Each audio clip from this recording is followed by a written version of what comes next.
And for those who have registered for the Gita Sandesh program, please put your name and phone number in the chat window so we can capture your attendance. Thank you very much. So now we will do a quick review of Chapter 3. So Chapter 3 begins with Arjuna asking Krishna, why are you engaging me in this ghastly war? Didn't you just tell me to use my intelligence rather than engage in fruitive activity? And in that shloka, Arjuna uses references, calls Krishna by two names. He calls him O Janardana, and then he also refers to him as Keshava. See, what is beautiful about the Sanskrit language is that every word has such deep layers of meanings. So why is Arjuna calling Krishna Janardana and Keshava? O Janardana, O Keshava, why do you want me to fight this ghastly battle? So the word Ardhana means pain, and the word Jana means people. One of the meanings. So it's as if Arjuna is asking Krishna, you have ordered me to fight, but by ordering me to fight, you are giving pain to your own people. So that was Arjuna's calculation by using the word Janardana. Of course, in Sanskrit, if you split the words in multiple ways, it acquires different meanings. So subtly, Arjuna is asking Krishna, why do you want to engage me in this warfare that is going to cause so much pain to your own people? That's his question. Then he uses the word Keshava. What does the word Keshava mean? Our acharyas say the word K is a reference to Lord Brahma. The word Sha is a reference to Lord Shiva. And the word Va, or sorry, the syllable Va, is a reference, stands for Vayasai. Vayasai means control. So Arjuna is saying, Lord Brahma and Lord Shiva are under your complete control, Keshava. They are your obedient servants. So yes, you've asked me to do this ghastly thing that I am not prepared to do. But because Lord Brahma and Shiva always obey your orders, so that leaves me no choice. I too have to follow what your instructions are. But then can you clarify for me this doubt that I have? Which is better? Is renunciation better or is doing your duty better? You seem to indicate that you should use your intelligence to do the right thing. And in my mind, doing the right thing means walking away from this war and not engaging in unnecessary killing. But you seem to be telling me, perform Nishkama Karma Yoga, which is do your duty. Don't worry about the results. Be attached to your duty, but be detached from the results. So his question is, I thought intelligence was better. Jnana Yoga was better than Nishkama Karma Yoga. To which Krishna says, well, you're not ready to practice Jnana Yoga.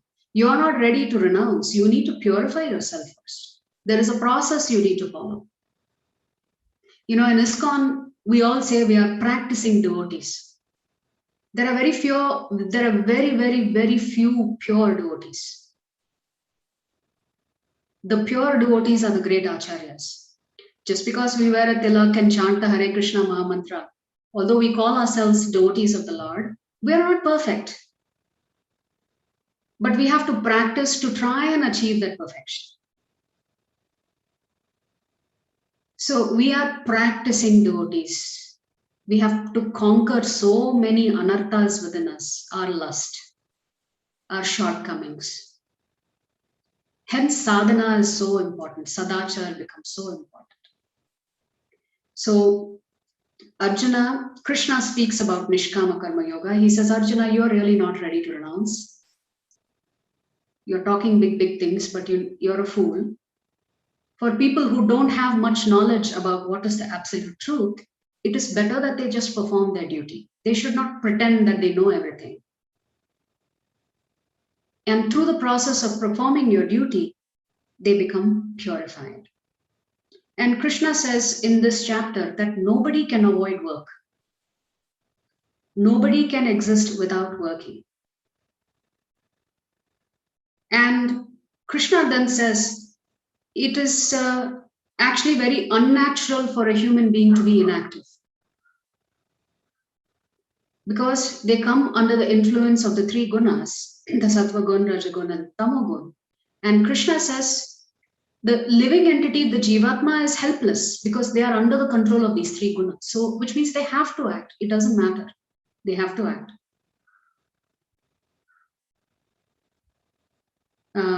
Then Krishna talks about karma kanda, then karma yoga. Then within karma yoga, he talks about sakama karma yoga, which is being very attached to the results and outcomes. It's essentially materialism, but as prescribed by the Vedas, not doing your own thing. So, and then of course, Krishna also reminds Arjuna that, if he doesn't perform his duty, he's going to be called all kinds of names. And this doing your duty itself is a purification process.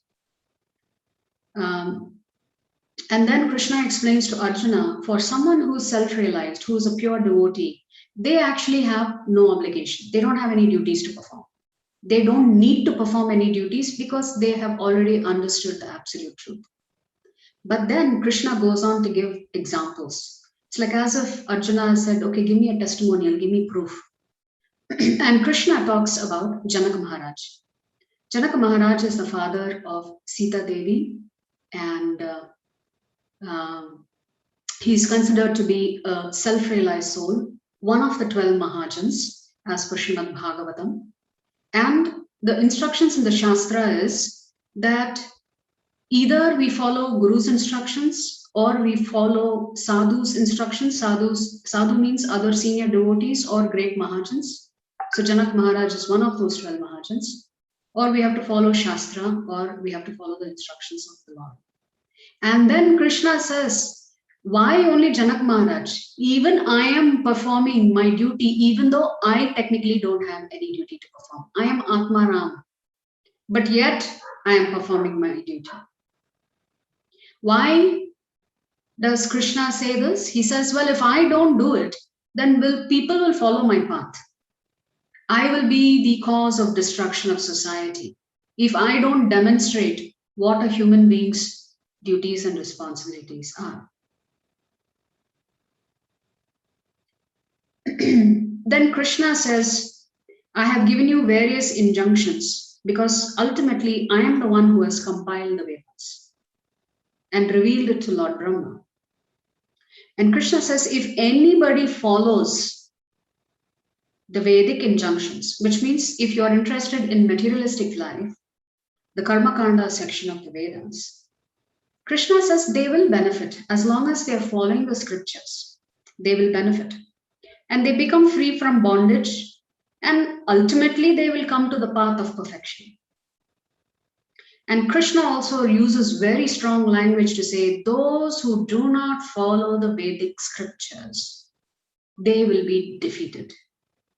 He says they may work very hard, they may acquire a lot of all kinds of materialistic knowledge, but they will be defeated. So Krishna also in this chapter emphasizes the importance of the Vedas for those who are interested in enjoying themselves. So one should do one's own duty, even though if one does it imperfectly, rather than imitate somebody else's duty with perfection. So then Arjuna asks that critical question. Sometimes you feel like you are forced to do something against your good judgment. Why does that happen? And Krishna explains that the cause of that is lust. He says lust only, Arjuna. Kama esha, krodha esha. And Krishna says this comes because you are under the influence of Rajogun. The word Rajogun means activity. The people who are predominantly under the influence of Rajogun are very, very active. They're always chasing things. They're always doing things. And when you are under the influence of Rajogun, because you have so many desires that you're trying to fulfill, this is the cause of all our problems. That's what Krishna is saying. He calls this lust as the devouring, eternal enemy for a human being. And then different degrees of lust. We talked about smoke covering the fire, the dust covering the mirror, and the embryo being covered very tightly by the womb. So then the next question is, so where is this lust sitting? Because if you don't know where this enemy is, how and where will you take action? Krishna says this enemy is sitting in our senses, in our mind, and in our intelligence. So this lust has completely contaminated these three things: the senses, mind, and intelligence. So how do you defeat this enemy? You can engage your senses in the services of Krishna, and then you can use your mind and intelligence to engage yourself in hearing about Krishna, performing seva, chanting the names of Lord Hari, honoring prasadam every day. So while Krishna has identified the problem, he has also given us a simple solution, which is regulated activities. So the difference between those who are sinful. So according to Krishna, those who are sinful are those who don't follow the Vedas at all. They don't care. It's one life to live. I can do whatever I want. But then there are also personalities who may reject the Vedas but may be very good human beings. Then you have the sinless and godless. That's the category that I was talking. They don't believe in God. They are generally good human beings, but they are nowhere on that ladder that we talked about. Then there is the Karma Kanda, those who follow the Karma Kanda section of the Vedas, which is they diligently follow the injunctions established by Krishna through the Vedas. They perform the rituals to get whatever outcome that they want. And they lead a sinless life. And then there is the yogi, the karma yogi, the Nishkama karma yogi. Those who give up any and all attachments to results and simply are dedicated to performing their duty and duty alone. Whatever the duty is as per the Varnashram. And we talked about leaders, and Krishna establishes, what does a devotee do and how do they conduct themselves? Whom to follow, how to lead. So this was the acronym for yesterday, which is TREE. So this was the summary of Karma Yoga. So going back to the first chapter, what was the single word summary in the first chapter? Does anybody remember?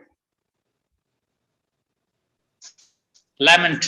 Doubt and lament. Lamentation. Lamentation. Who was lamenting? Arjuna Vishada Yoga. Arjuna Vishada Yoga. Okay. So he's lamenting because he's confused. He doesn't know what to do. Second chapter, which is called Identity. Yoga. What is the single word summary? Identity. Identity. Because Arjuna has forgotten his role and duty and responsibility, right? He's forgotten he's a Kshatriya, correct? Yes. Krishna has to re-establish and tell him, hello, if you've got amnesia, I'm here to tell you who you really are. So Krishna has to establish his identity. So what was the single word? So now that you know your identity, in chapter 3, which is karma, what is the single word summary? Duty. Duty. Now that you know who you are, you need to know what is the duty you need to perform. Yes? Now, to perform the duty, what do you need to know? What do you have to have? If you want to perform your duty, Knowledge. Knowledge, Three. yes. Three. You Three see how knowledge. nicely Krishna is sequencing this revelation of knowledge to Arjuna. So this chapter 4 is called Jnana Karma Sannyasa Yoga. How can you perform your duties using your intelligence or knowledge and achieve sannyas yoga without taking the sannyas garb? उनका others. Hare Krishna. So this Jnana Karma Sannyasa Yoga, Prabhupada has translated this to mean transcendental knowledge. What does the word transcendental mean?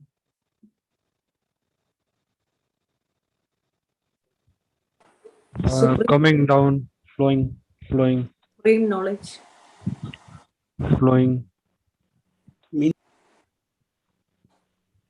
Transcendental means something that is beyond the material world is called transcendental. Something that is on the spiritual platform, the word that we use is transcendental.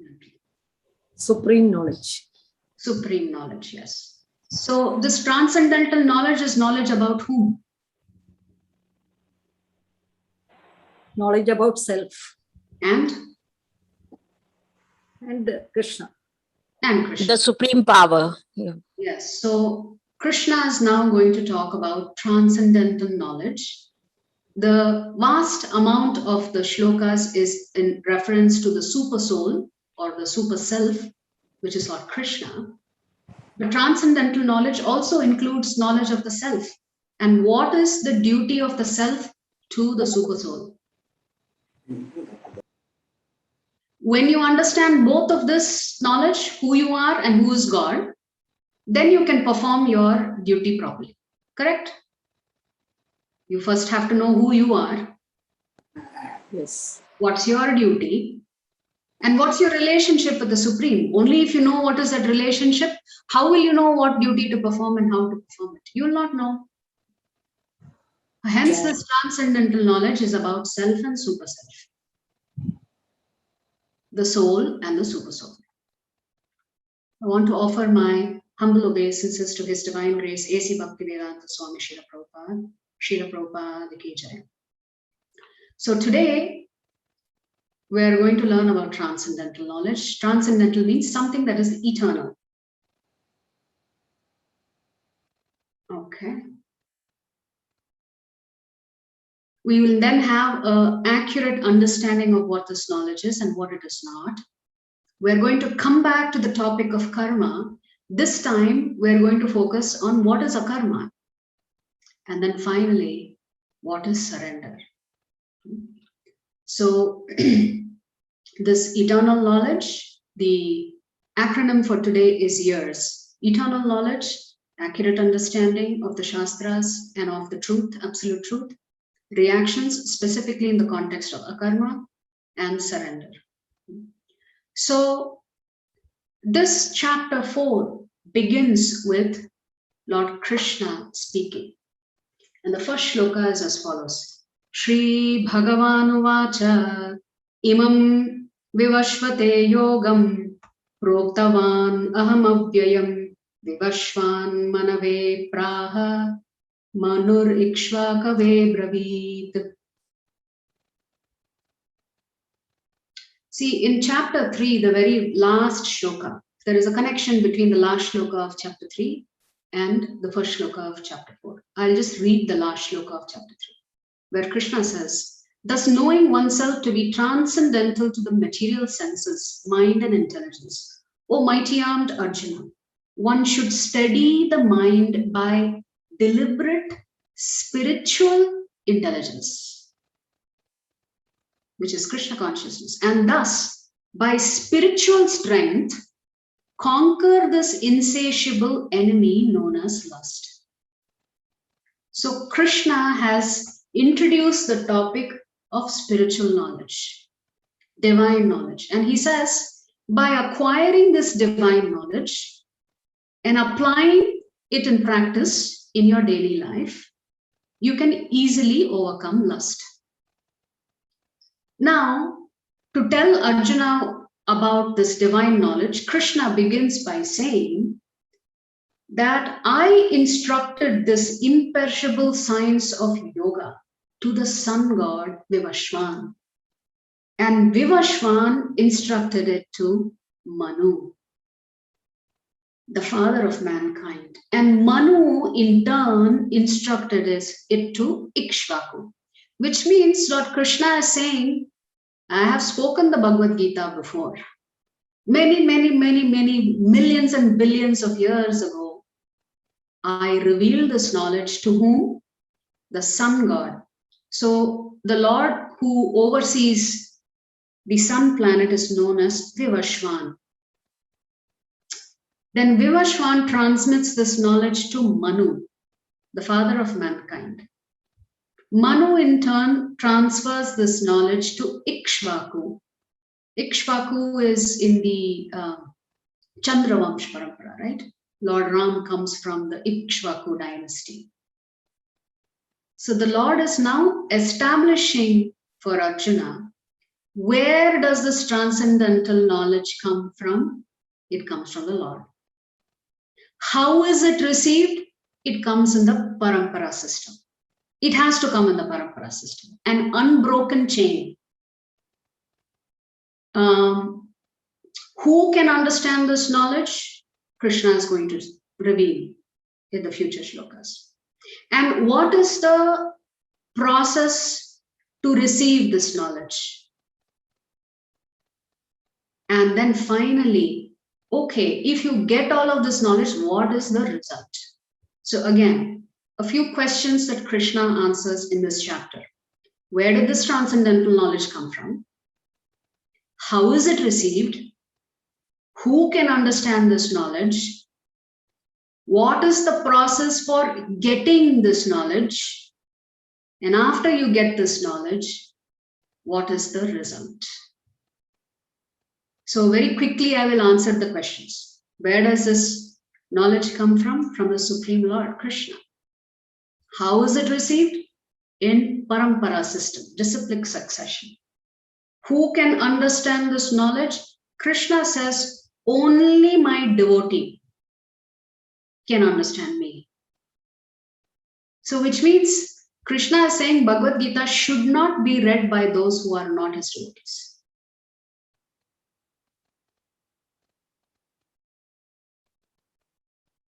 Because to understand Krishna, you first have to be his devotee. And of course, Krishna also says to Arjuna, because you're my friend, I'm revealing this knowledge to you. So two criteria. One is you need to be a devotee of the Lord to understand this transcendental knowledge. Two, you need to be Lord Krishna's friend. Or you have to have some relationship with Lord Krishna. As servant master, or as friend, or as parent, or as lover. What is this process of getting this knowledge? This is where Krishna talks about the importance of accepting a living guru. Tadviddi pranipatena. You must accept a living guru and follow his instructions. With humility, serve him. And submissively ask questions, Krishna says. Submissively. Now, somebody had asked a question of Ekalavya, right? And I responded to that question on the WhatsApp yesterday. The question was, why did Dronacharya refuse to teach Ekalavya the warfare, the art of war?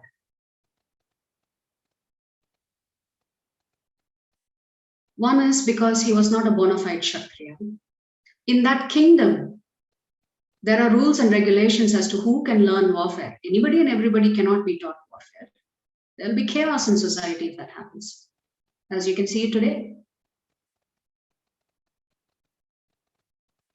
So when Ekalavya approaches Dronacharya, Dronacharya refuses. If Ekalavya truly accepted Dronacharya as his guru and came to him as a student, and if Dronacharya refuses, Ekalavya should have followed those instructions if he considered himself to be a disciple. The very fact that he decides to go against the instruction of his guru means he was not at all prepared to receive this knowledge in the right mood. He was not, he demonstrated as a matter of fact that he didn't have the qualities of a Kshatriya. And for that, he had to pay a price. So this is the importance of the guru. Remember, Lord Krishna chastises Arjuna. Immediately he chastises him, saying, what nonsense are you talking? So this is the guru's role. The guru's role is to correct you, chastise you. So everything that you ask for, the guru says yes. So what is the point of guru? Then you really don't need guru, right? If you want the guru to say yes to everything that you ask for, then it is just rubber stamping.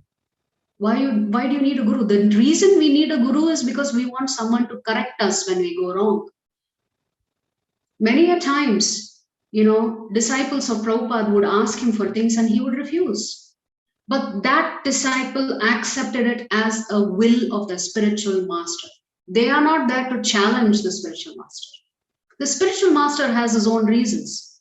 Ultimately, Ekalavya ended up supporting the wrong side. He was not on the right side of Dharma. So, guru means surrender and submissiveness. There is no room for arrogance with guru. Actually, Prabhupada very nicely explains that guru means you are giving up your independence. No more independence for you. Yes, little decisions you can make in life, but major decisions you need to consult with guru. So guru means, the word guru itself means heavy, right? Heavy means chastisement. So the guru will frequently come down hard on you if you just think you can take them for granted. I had posted a very short video clip of His Holiness Gopal Krishna Swami Maharaj and Dr. Ravi Bindra. He's a devotee in ISKCON, and he's a, a coach, very well known in North India. He distributes the greatest number of Bhagavad Gitas in Hindi. In lakhs he distributes every year. In lakhs. He's like a management consultant. He's an initiated disciple of His Holiness Gopal Krishna Swami Maharaj. So one day he had invited Gopal Krishna Swami Maharaj to inaugurate one of his offices. And he had conducted a little program. And after the program, he goes to his guru and asks him, so was everything nice, Guru Maharaj? Did you really like everything? And how was everything? What's your feedback? And his Guru Maharaj saying, yeah, you did a lot of nice acting. So see, when you fish for compliments from your guru will very subtly put you in your place. Don't fish for compliments from guru. You just simply do your duty and don't worry about outcome. So this happens, sometimes we want to goad others to compliment us and say how great we are. So he was anticipating that his guru would tell him, what a wonderful program, how nicely you did, and what a wonderful session, and what a wonderful preaching, etc., etc., etc. But what was the first response of His Holiness Gopal Krishna Swami Maharaj? You did some very nice acting. Even then he didn't give up. He said, was there anything else that went well, Guru Maharaj? Second chastisement. Then his guru tells him, you have put on a lot of makeup, you look like a devotee, but you're really not a devotee. Because it was being broadcast and, television cameras were all over.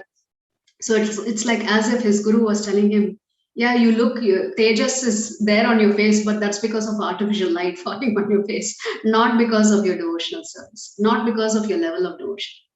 So you see, this is the role of a guru. They will put you in your place because you cannot serve the guru if you're proud. Can you serve somebody if you have a lot of pride in you? It's not possible. So that's why in our culture, guru means your independence is gone. You give up your independence. You do what the guru asks you to do. Don't question the guru. So where does this knowledge come from? That very ancient science of the relationship with the Supreme is today told by me to you because you are my devotee as well as my friend, and can therefore understand the transcendental mystery of this science. So what is the qualification to understand the Bhagavad Gita and anything to do with the transcendental knowledge and the absolute truth? First, you have to be a devotee. And then you have to be in friendship relationship with Krishna. Only such a person can understand the Bhagavad Gita. You know, the risk in today's society is so many well-known authors, I will not name them, they use the Bhagavad Gita to create some management principles. Yes, there is a lot of knowledge and instruction here in the Bhagavad Gita, but this is not mundane knowledge. This is transcendental knowledge. This is about inner transformation. This is not about political machinations within the corporate world, management philosophy. So those who read the Bhagavad Gita, because they know it is a well-known book across the globe, so if they base their lectures on the Bhagavad Gita, they can attract a lot of attention, make a lot of money, but they end up misleading society because, first of all, they are not a devotee of the Lord. They don't have a guru. So independently, they are trying to interpret what Lord Krishna is saying. This is an offense to the Lord. But unfortunately, in today's society, especially in India, a lot of people write commentary on the Bhagavad Gita. And they have no clue. They are not part of the Parampara. So now Krishna is going to talk about Parampara system and why it is important to understand this knowledge only in the process or under the protection of the 4 Paramparas. There are 4 Vaishnava Paramparas. Vaishnava means those who worship Lord Vishnu. And there are 4 authorized Paramparas that come from the Lord himself. So the founders of these 4 Vaishnava Sampradayas are Lakshmi Devi herself, which is called the Shri Sampradaya. So that is one Vaishnava Sampradaya. Then there is the Brahma Sampradaya, that Vaishnavism that originates from Lord Brahma. Lord Brahma is also a devotee of Lord Vishnu. Then there is a Parampara that originates from Lord Shiva, a Vaishnava Parampara that originates from Lord Shiva. So that is called the Rudra Sampradaya. Rudra Sampradaya doesn't mean worship of Lord Shiva. It means worship of Lord Vishnu. And then the Sanat Kumaras, the 4 sons of Brahma, they also become devotees of the Lord and they establish a Vaishnava Parampara. So these are the 4 genesis of the 4 Vaishnava Paramparas. Lakshmi Devi, Lord Brahma, Lord Shiva, and the Sanat Kumaras. And the Padma Purana clearly states that the acharyas representing these 4 line or lineage of Vaishnavism will come in Kali Yuga. So now let us look at who are these acharyas. Who is the acharya for Sri Sampradaya? Does anybody know? Who is the acharya for Sri Sampradaya? Ramanuja. Yes, Ramanuja is the acharya for the Sri Sampradaya. Who is the acharya for the Brahma Sampradaya?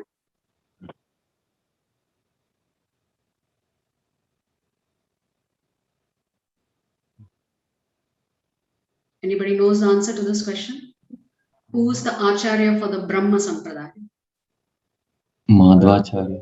Madhvacharya. Madhvacharya.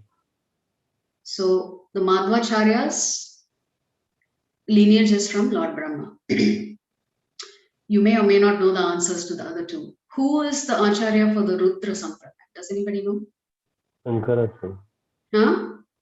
Shankaracharya. No. This is the Vaishnavism philosophy we're talking about. So the Rudra Sampradaya, the acharya in the Kali Yuga was an acharya by the name of Vishnu Swami. And then the Sanat Kumaras had an acharya called Nimbarka Swami in Kali Yuga. So of these sampradayas, two of the sampradayas are not practicing sampradayas anymore. So the Ruddra Sampradaya is gone. The Sanat Kumara Sampradaya is also gone. The only remaining Vaishnava Sampradayas is the Brahma Sampradaya and the Sri Sampradaya, of which the Sri Sampradaya is dwindling in numbers. The one Sampradaya that is flourishing is Brahma Sampradaya, thanks to Jagat Guru Srila Prabhupada, who took this Bhagavad Gita all over the world. The Bhagavad Gita is translated in every single language by ISKCON. And it's distributed in the far corners of the world. And we have devotees all over the world, again, thanks to the Acharya of ISKCON. This knowledge is being spread far and wide. Actually, when Prabhupada took a decision finally to come to the United States, with 40 rupees in his pocket, just $7, he went to the US. At that time, somebody in Vrindavan asked him, I think one of his god brothers or one of the Swamijis there or Babajis there asked him. So they said, are you finally going to the US to preach? And look at Prabhupada's humility. Just, a devotee is pure just by how they speak. With utter humility, Prabhupada said, I am not going to US. The Bhagavad Gita and Srimad Bhagavatam are going to the US. I am just accompanying them as a servant. See, that is the mood of the Acharya. They know their place. So Prabhupada said Srimad Bhagavatam is traveling to the US. I'm just going there as the servant of Srimad Bhagavatam. So this is Guru Parampara. Somebody asked, right? How do you know which Guru to accept? That Guru should always be talking about Lord Krishna. If they're not talking about Lord Krishna, then what are they teaching you? So this is the Parampara. Prabhupada was kind enough to lay down the Brahma Parampara, right? So from Lord Krishna, the knowledge is revealed to Lord Brahma. From Lord Brahma, it goes to Narada Muni, to Vyasadeva, to Madhvacharya, and then all the way down till it comes to Lord Chaitanya Mahaprabhu and all the way down until A.C. Bhaktivedanta Swami Srila Prabhupada, the founder Acharya of ISKCON. So we need to know which lineage we are part of and what a great lineage we are part of. Of course, this is not a comprehensive list. There would have been breaks in between. But Prabhupada has put this down in the Bhagavad Gita book, so you know where this is coming from. So this knowledge should only be received in the Parampara system. What is the importance of Parampara? Parampara actually preserves the teachings. It also preserves the purpose and the mood. The most important thing is there is no personally motivated interpretations of the scriptures. Have you noticed that Prabhupada titles his Bhagavad Gita as it is? Because at the time that Prabhupada writes the purpose to the Srimad Bhagavad Gita, there were many, many books in the market with all kinds of commentary by Westerners, by Indians. The market already was saturated with many, many translations of the Bhagavad Gita. Prabhupada, after reading some of those Bhagavad Gitas, realized that what a travesty some of those authors had made of the Bhagavad Gita through their mundane, nonsensical interpretations of what Krishna really meant. Hence, Prabhupada titled his book Bhagavad Gita as it is. No personally motivated interpretations. So Bhagavad Gita And this knowledge is just the transparent via medium. So the Guru connects you to Krishna. The Guru can only connect you to Krishna if he is always talking about Krishna and if he himself is following the instructions laid down in that particular parampara. So this process continues in the Sampradaya. So what is this knowledge about? As we rightly discussed earlier, it is about the self, who am I? Then it is about who is the super soul. And then who is the super soul means we need to understand his opulence as well. If you know who you are and if you know who the Supreme Lord is, then the next obvious question is, what is our relationship? So this is transcendental knowledge. Who am I? Who is Ishvara? And what's my relationship with Ishvara? So what is the Jiva's position in the context of the Supreme Lord? What is the difference in their activities? And how do you understand him and his activities versus us and our activities? So a few things to remember here, that Krishna is eternal and remembers everything. So, Arjuna is puzzled. He says, really? You spoke this knowledge to Vivashvan and Ikshvaku and Manu, but you and I are contemporaries. How is that possible? How old are you really? So Arjuna is confused. He says, how could you have spoken this? Aren't you and I contemporaries? Actually, Arjuna, of course, knows that Krishna is Bhagavan, but he is deliberately asking this question to set the record straight that Bhagavan is Bhagavan. So he asks this question so that Krishna responds, and there is no doubt for anybody who reads the Bhagavad Gita as to who the Lord is. So when Arjuna asks this question, Krishna says, you have had many, many, many, many births. I remember all of your births, but you have forgotten. So hence the living entity, although the spirit soul is eternal, because it is conditioned by materialism and by material nature, by Prakriti, the self tends to forget its past lives. And then Krishna actually says, many births I have taken, many births you have taken. I remember everything that I have done. I remember everything everybody else has done. But he then also clarifies so that nobody misunderstands. The birth of Krishna is not the same as our birth. So he uses the word Atma Maya. He says, I appear out of my own free will. Whereas you as the Jivatma are forced to take birth because of karma. So there is no karma for the Supreme Lord. He says he appears of his own free will. Whereas we are forced to take birth due to the influence of karma. So we are under the influence of Mahamaya, Durga Devi. The Lord is beyond any influence. So third thing that the Lord establishes is that when he appears in his original form in his spiritual body. He does not have a material body like us that decays, gets old, and withers away. The Acharyas say that in Golok Vrindavan, Krishna is eternally 15 years and 7 months old.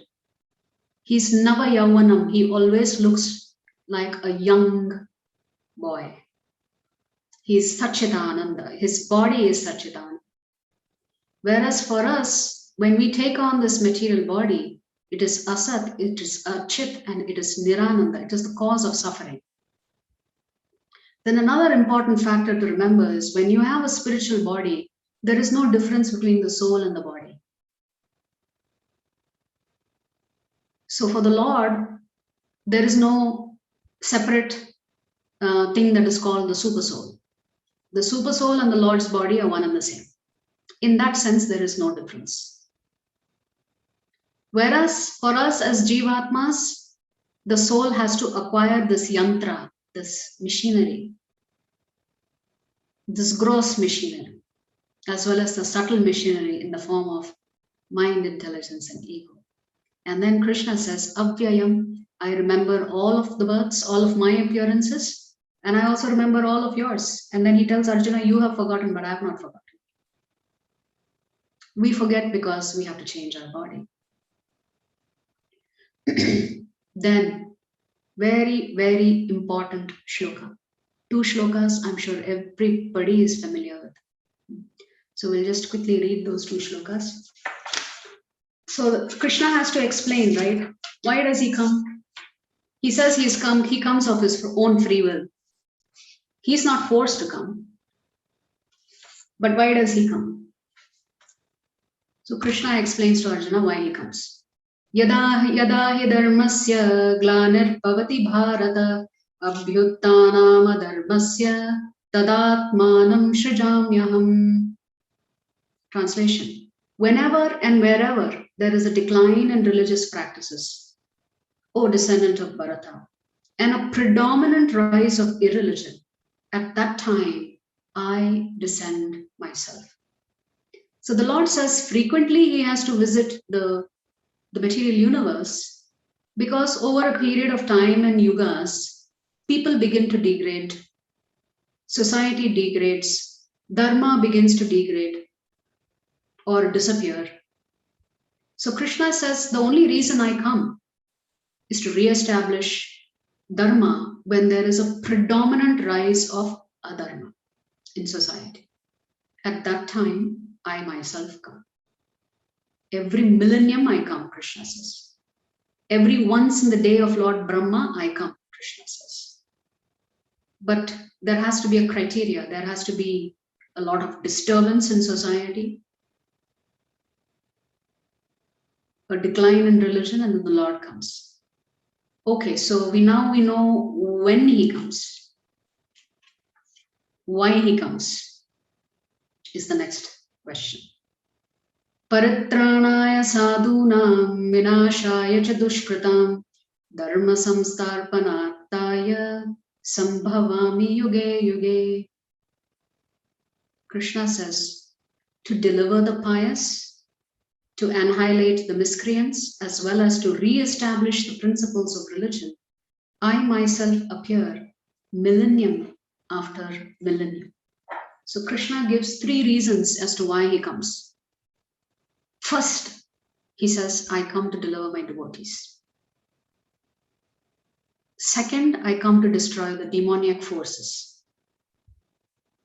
Third, I come to re-establish the principles of religion. Now, there are 2 types of personalities. There are 2 types of human beings. Those who are devotees of the Lord, they are called devas. And those who are not devotees of the Lord, they are called asuras. So, unfortunately for us in India, although the Shastras also describe the looks of some of the demons, the word demon ashura doesn't necessarily mean somebody who has 2 horns, and they may be very beautiful, but their heart, their mind, their attitude may be very demoniac.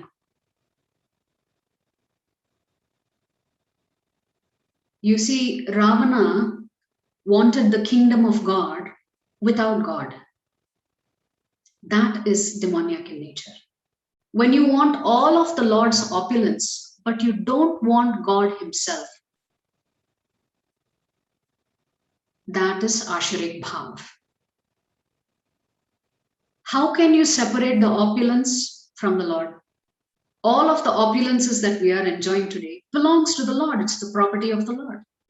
So if we have an attitude that we want to enjoy God's kingdom without God, then automatically we are not devotees of the Lord. Yes, we are just demons. For all practical purposes, we are demons. Because we want to separate God from prosperity or opulences. Lakshmi Devi is always with Lord Vishnu. It's like you're saying, I only want Lakshmi Devi, I don't want Vishnu. How is that possible? So this is our mentality. We want all kinds of comforts, we want all kinds of conveniences, we want all kinds of success, but we don't want God to be part of it. But all of that actually comes from God. It's a gift from God. So this is actually demonic in nature. So when this kind of, I want the kingdom of God without God, I want to enjoy the kingdom of God without God, when that predominates, Krishna says, I have to come. But you notice he prioritizes his devotees.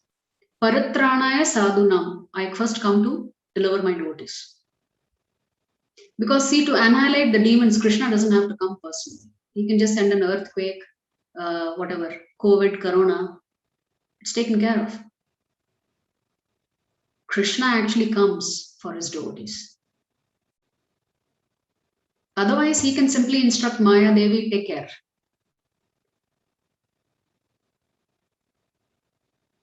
So he primarily establishes that he comes foremost for his devotees. And in that process, he destroys the demons. And in that process, he re-establishes religion. If he doesn't come personally to re-establish religion, he will send his representatives to do the same. Like the Acharyas, Ramanujacharya, Madhvacharya, Nimbarkacharya, Vishnu Swami, Srila Prabhupada, they are all representatives of the Lord. They come to correct when things go out of control in society. They come to connect us back with the Lord because they are so merciful. So what is the result? We said, okay, now that you know this knowledge, what's going to happen because you have this knowledge? There has to be an outcome on the spiritual realm. So what is this? Krishna says, Janma karma cha me divyam evam yo veti tatvatah tyaktvateham punarjanma naiti mameti sorjuna. So Krishna now says, one who knows the transcendental nature of my appearance and activities does not, upon leaving the body, take his birth again in this material world, but attains my eternal abode, O Krishna. O Arjuna. So Krishna is just telling Arjuna, anybody who understands that Lord Krishna is the Supreme Lord, they understand his activities and his appearances. At the time of death, Krishna says, there's no need for them to come back to the material world. They will come back to me because they have taken my shelter and they have surrendered to me. So this is the result of understanding who you are, of understanding who is Lord Krishna and his pastimes and his activities and his transcendental nature. Understanding what is your duty in relation to Krishna. Just by understanding this alone or accepting, you may not even understand it, right? Because how can we understand God with limited, faulty senses? But just accepting this alone, Krishna says, you will come back to the spiritual abode, Vaikuntha.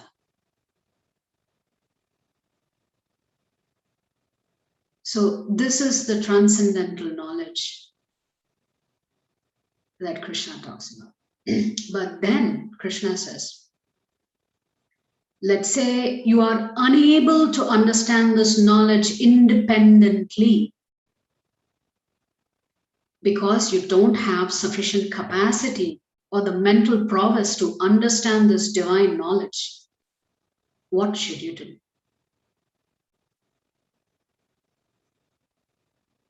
So a few more aspects that we'll cover before we come to the topic of Guru. So Krishna says this knowledge removes major misconceptions. Krishna says everybody actually is searching for me only because they're searching for bliss. Over a period of time, they may succeed, they may come back to me. So Krishna says all paths lead to the same destination. This is that ladder we were talking about yesterday.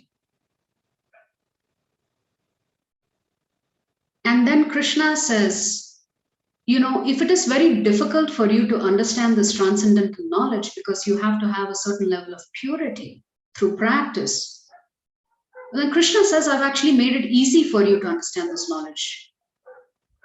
And then Krishna says, I established the Varnashram.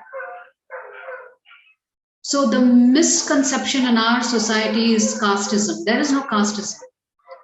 It was actually established for a particular reason. So yes, the way the caste system has been convoluted and taken advantage of by various sections of society is definitely unfair and exploitative. But this is not there in the Shastras. There is no caste system established by Krishna. He actually establishes the Varnashrama for a particular reason, and I'll explain that in a minute. And then Krishna says, well, different people are in different degrees of realizations or no realization at all. But to the degree that you surrender to me, Krishna says, I will reciprocate with you. Ye yatamam prabhadyante tamstataiva bhajamyaham mama vartmanu vartante manushyav partha sarvashah. So Krishna says, as all surrender unto me, I reward them accordingly. Everyone follows my path in all respects, O son of Pritha. Which means we're all searching for God, but we don't know we're searching for God. We're searching for this concept of happiness or bliss. And we end up searching for it in the wrong place and end up getting trapped in this cyclical process of birth and death. So if you want to associate with material nature, Maya Devi, Krishna says, I make it easy for you to associate with her. But if you want to associate with me, then I make it easy for you to associate with me. So in as much as you surrender to me, I will reciprocate with you. So the more you surrender to Krishna, the more he will come into your life and take over.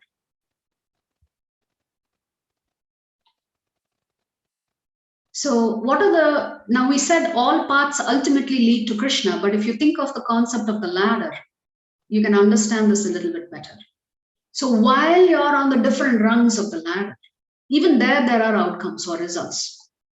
So for the karmis who are following the Karmakanda section of the Vedas, which is they are interested in material desires and they want to achieve material desires and outcomes, then Krishna says for them, I have created the demigods, they can worship the demigods and get what they want.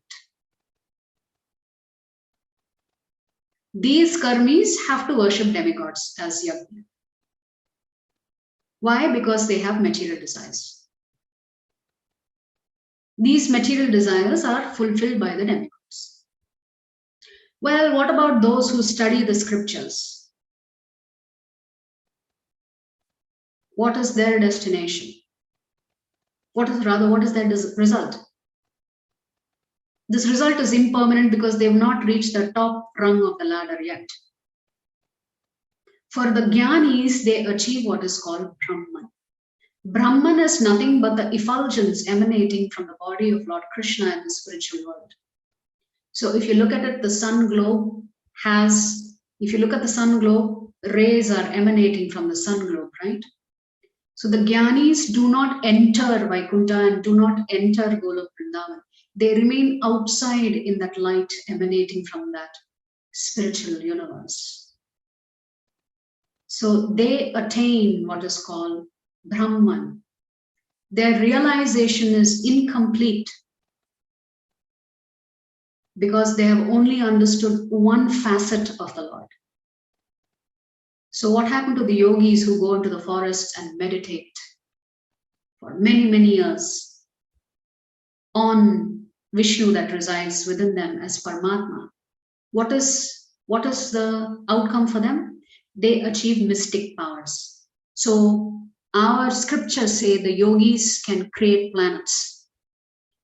They can travel to other planets. It's called astral projection or astral journey. They can leave their physical body behind, and with their subtle body, they can travel to other planetary systems. So yogis get this mystic. They have the power to create. They can what looks like magic, right? They can just create things from air. They can make golden chains from air. They can pluck fruits from the middle of the air. So these actually, I explained the powers that the yogis get is explained in Shastras, what kind of powers they get and what kind of things that they can do.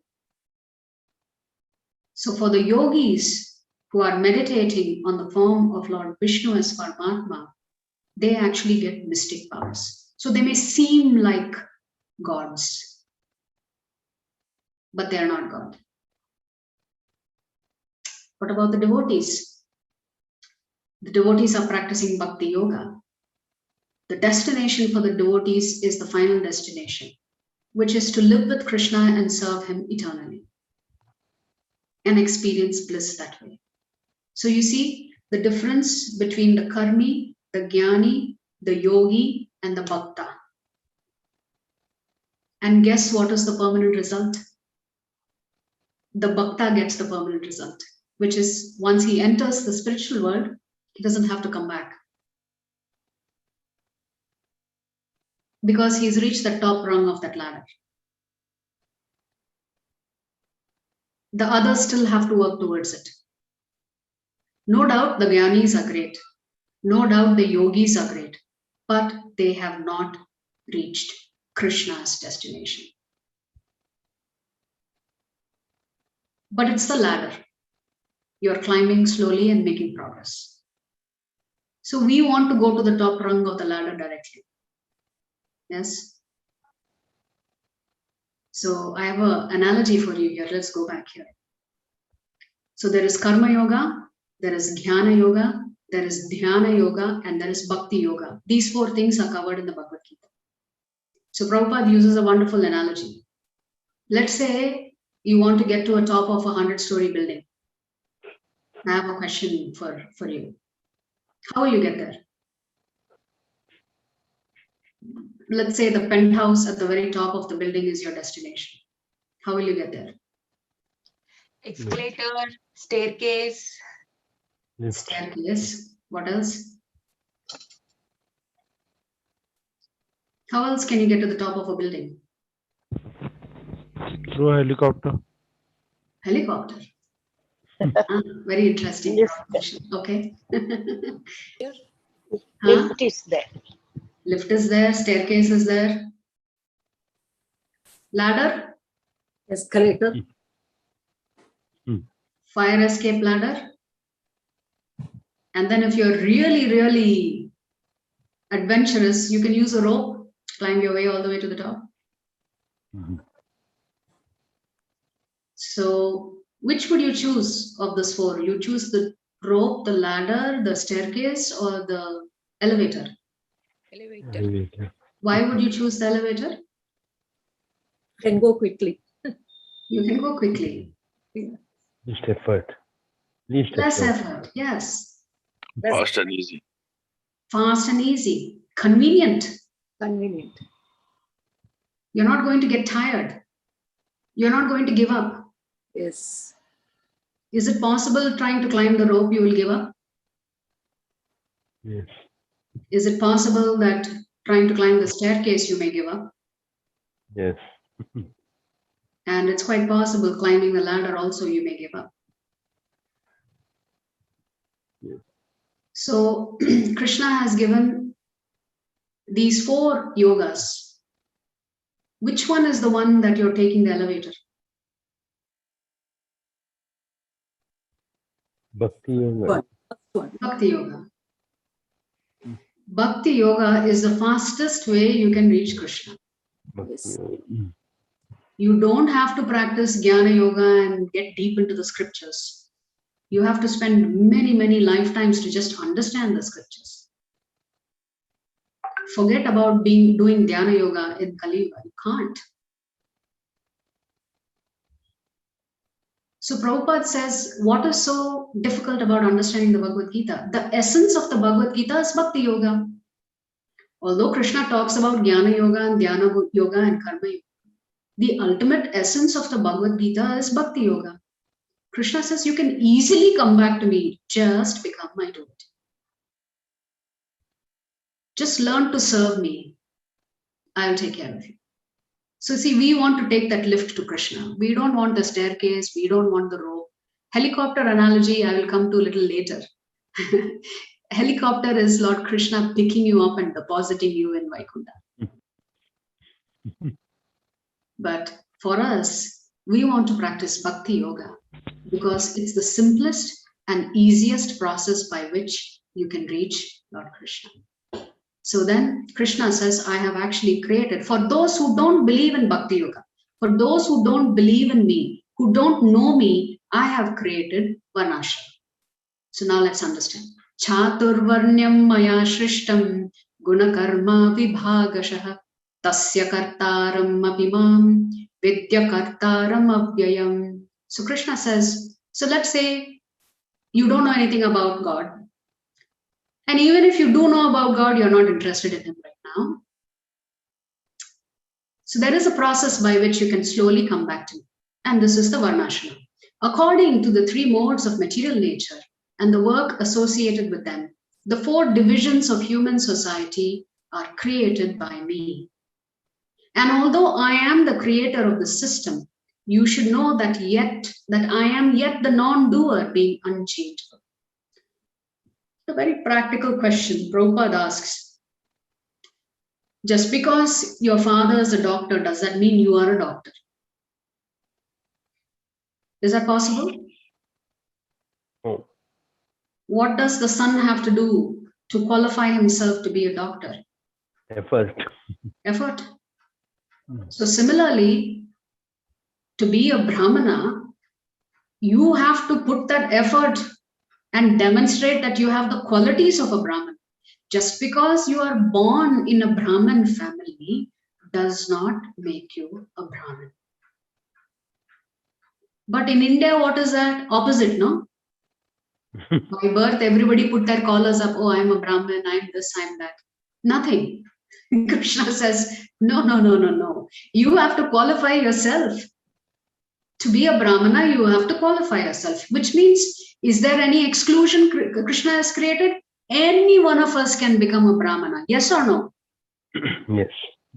Anyone, not just anyone in India, anyone in any part of this planet can become a Brahmana. See, when Prabhupada went to the West and gave Brahman Diksha, there are a lot of people in India at that time were very, very critical of Prabhupada. Saying, how can you do that? They are all mlechas. Mlechas means low-born people. But here Krishna is clearly saying in the Bhagavad Gita, you have to qualify yourself to be a Kshatriya. You have to have the qualities to be a Vaishya. And if you don't qualify to be a Brahmana or a Kshatriya or Vaishya, then you practice being a good Shudra. Shudra, there's nothing wrong with being a Shudra. It just means you are there to serve the other three classes.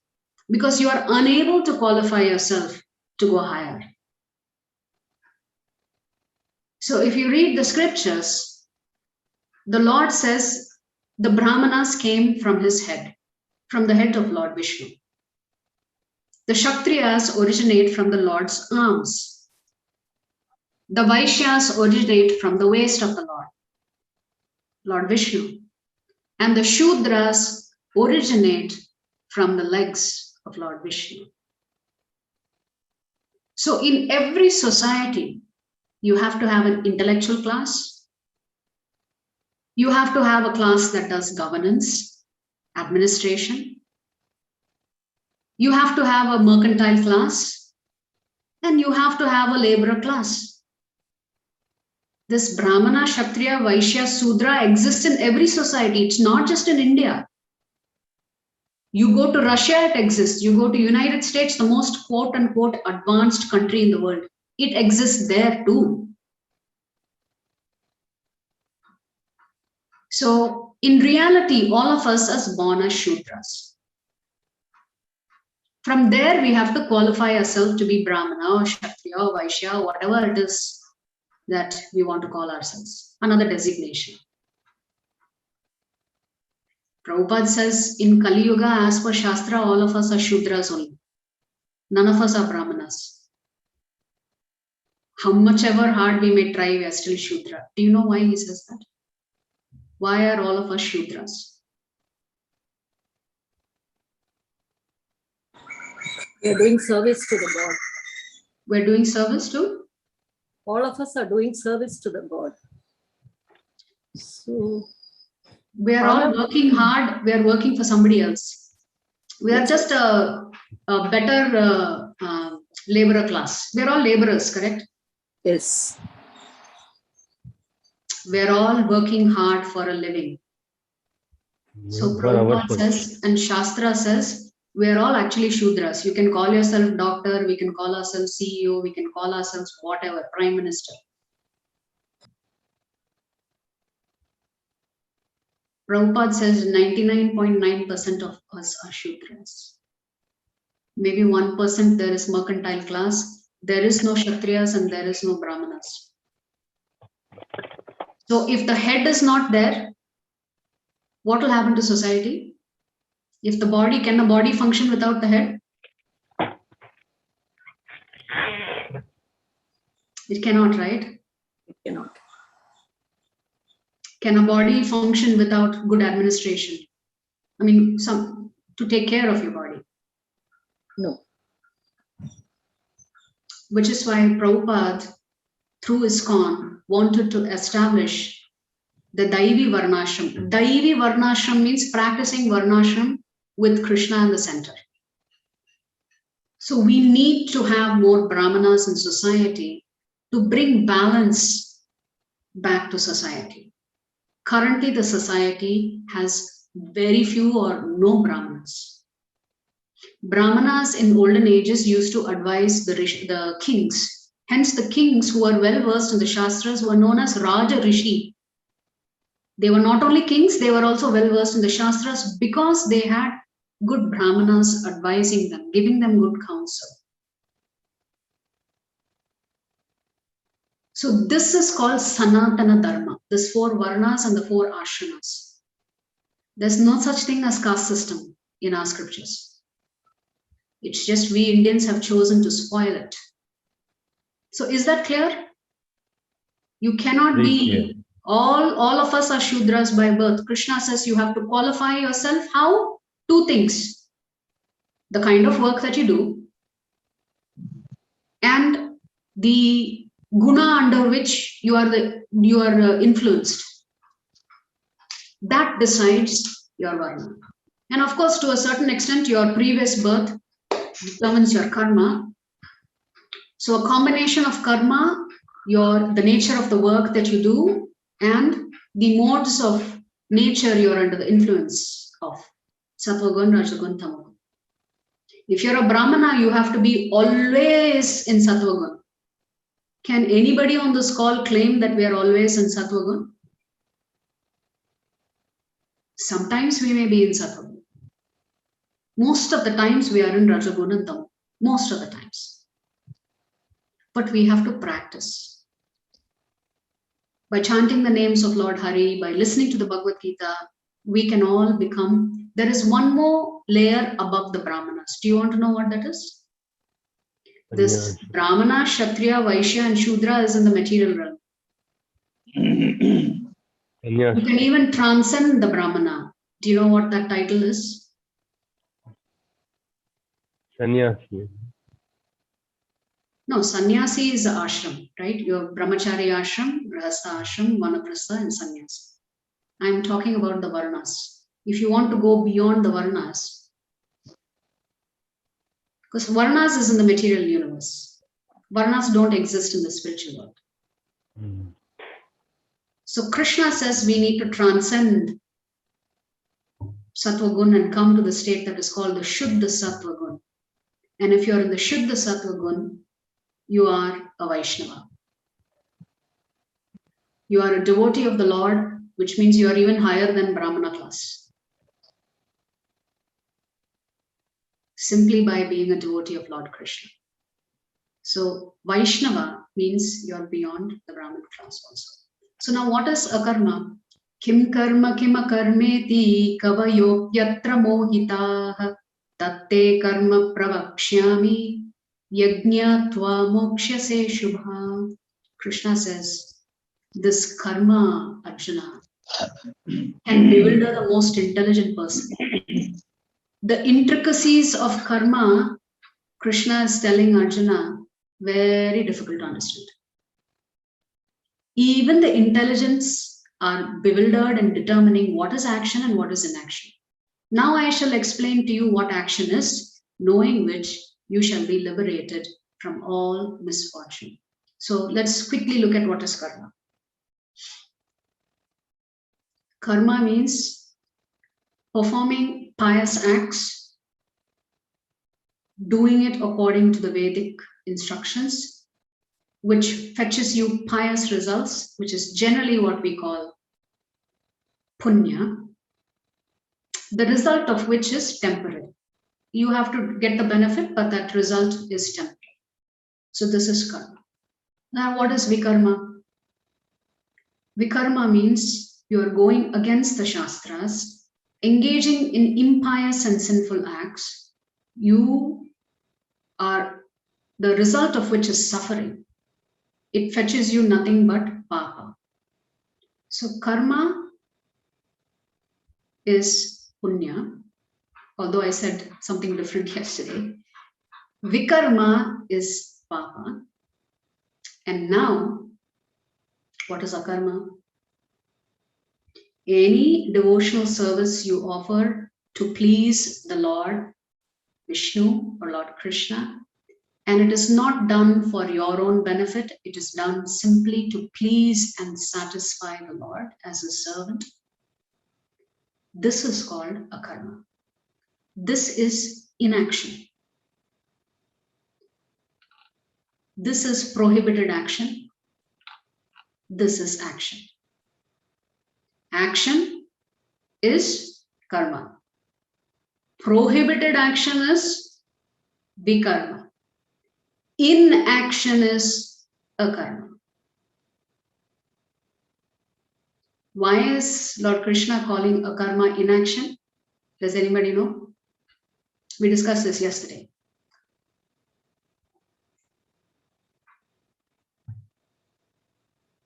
Why is Krishna calling this akarma?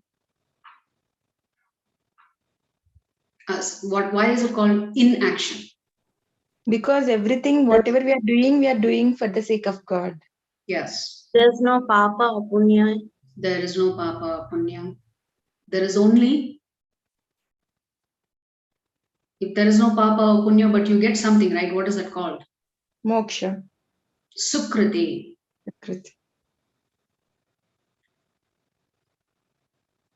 This is on the spiritual platform. So you see how simple it is for you to avoid karma and vikarma? Just by performing devotional service. But you do it to please the Lord and not for your own personal benefit. And by doing that, you experience bliss. All along, you've been searching for something somewhere else. Once you come into Krishna conscious, you realize what a fool you've been through the rest of your life before. Because you suddenly realize this is something that you enjoy. You enjoy worshipping the Lord, you enjoy associating with devotees, you enjoy reading the Bhagavad Gita. You hanker and you wait, when is the next class? I cannot wait to hear more tomorrow. That is an attitude of a devotee. Always anxious to hear about the Lord. So committed that you are not willing to miss a single class. You rearrange your entire life activities so that Krishna comes first. Every time, all the time.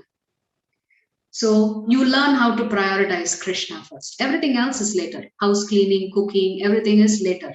You begin your day with Lord Krishna. You begin your day with chanting. You begin your day with reading the Shastras. Then the rest of the day, you are in a state of transcendental happiness. Why? You've begun your day by connecting to Krishna. This is akarma. This does not mean you're perfect, but you're happy. And we will take happiness over perfection right now. Yes, this is akarma. So just to summarize, Difference between a karma and vikarma. Anything that you do to please Lord Krishna is a karma. Karma and vikarma is you're doing it primarily for your benefit or your downfall. Although nobody does anything deliberately for their downfall, but the outcome could be a downfall. What is the attitude? For a devotee, we don't worry about sense gratification. Our only worry is Krishna happy with us today? Have I served Krishna nicely today? For a person engaged in karma, especially karma kanda activities, he or she will simply follow the shastras. Now, these same people may not follow the shastras all the time. So when they go against the shastras, that is vikarma. What is the result for these type of activities? Those who are performing inaction, they enjoy transcendental happiness. Those who perform karma and vikarma, they have to take birth again to experience the result of their good deeds or their bad deeds. It is as simple as that.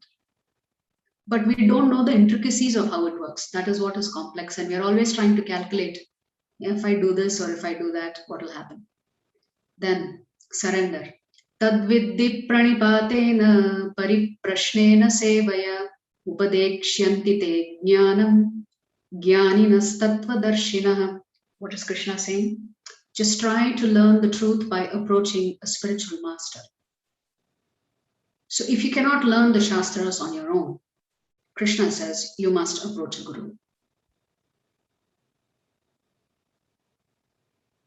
So how do you inquire unless that guru is a living guru?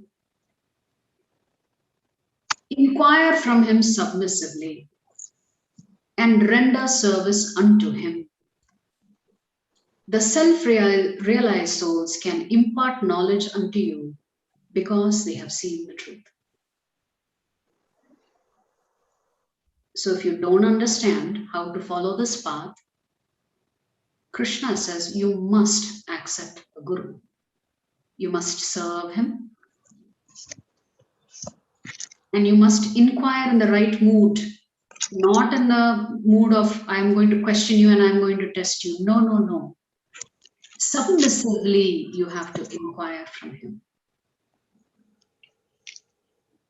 Right? We have a wonderful picture of Srila Prabhupada with all the little children in the Gurukul and from Dallas 30 years ago, 40 years ago. All of them wearing a Brahmana thread. Glories of knowledge from the Guru. When you approach a Guru, the Guru corrects you and prevents you from falling into the trap of illusion. The Guru connects you to Krishna and helps you overcome this ocean of misery and suffering.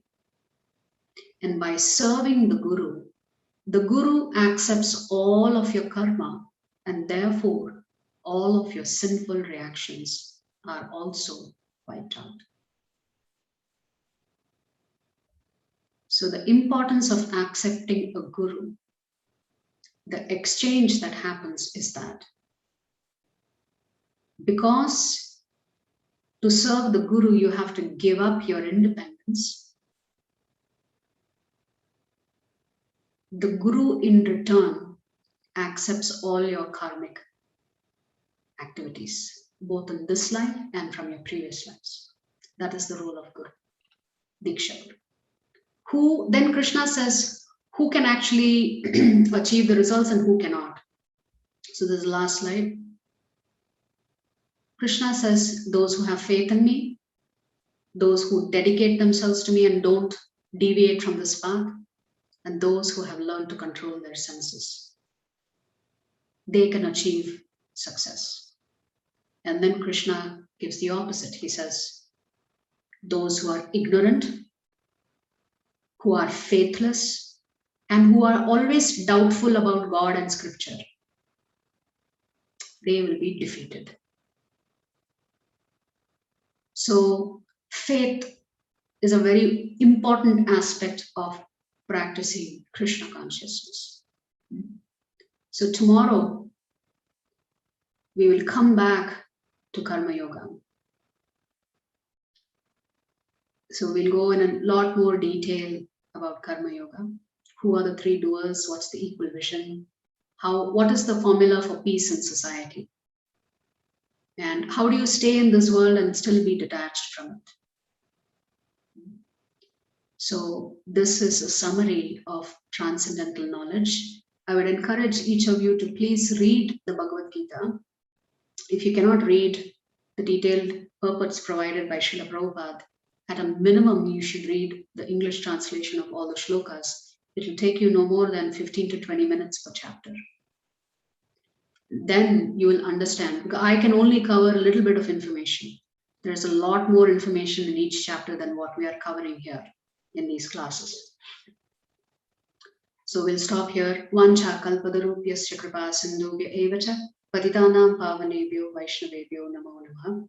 Ananta Koti Vaishnava Vrinda ki jai, Jagat Guru Srila Prabhupada ki jai. Hare Krishna, I'm happy to take any questions now. Hare Krishna. Hare Krishna.